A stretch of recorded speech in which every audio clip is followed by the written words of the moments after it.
আসলে কি বাড়ি, গাড়ি, টাকা পয়সা থাকলেই কি মানুষ সুখে থাকে? তাকে কি সুখ বলা যায়? না। অনেকেরই বাড়ি, গাড়ি, টাকা পয়সা আছে।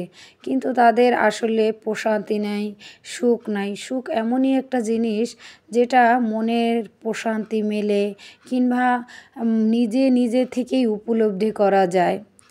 অনেক সময় ভাবি যে আসলে অনেক টাকাওয়ালারা আছে যারা রাতে ঘুমাইতে পারে না, ওষুধ খেয়ে তাদেরকে ঘুমাইতে হয়। আবার এমন এমন মানুষও পরিচিত আছে যারা একেবারে সারাদিন অনেক পরিশ্রম করে, তারপর যখন ঘুমাইতে যায় একেবারে অটো ঘুম তাদের চলে আসে। এটা আল্লাহ রাব্বুল আলামিনের অশেষ মেহেরবানি এবং সবচেয়ে বড় নেয়ামত। কারণ সারাদিন অনেক পরিশ্রম করার পরে, হাড় ভাঙা খাটুনি করার পরে রাতে যদি একটু প্রশান্তির ঘুম হয়, তাহলেই না তার শরীরটা ভালো থাকবে, সুস্থ থাকবে, তাই না?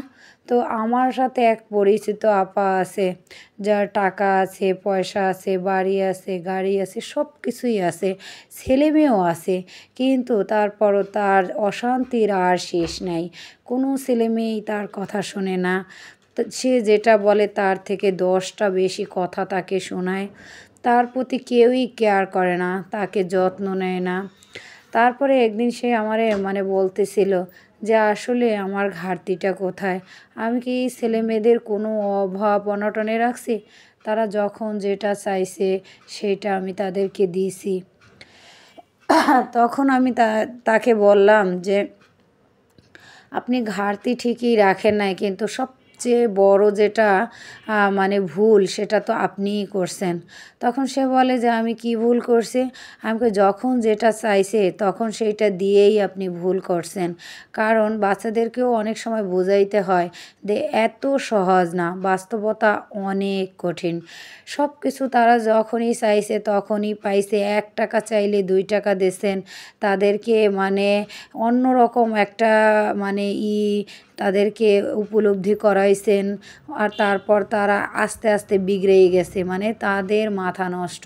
তারা যখন যেটা চাইছে পাইছে, মানে সেই জিনিসগুলো তারা পাইয়ে পাইয়ে এমন অভ্যস্ত হইছে, এখন তারা মনে করে কি যে এর যে একটা আত্মসম্মান বোধ আছে বা মায়ের প্রতি যে যত্ন নিতে হয়, কেয়ার করতে হয় বা অন্যরকম যে সে একটা কথা বলে যে দাম দিতে হয়, এই জিনিসগুলোই আপনি ছোটোবেলা থেকে তাদেরকে শেখান নাই বা বুঝান নাই।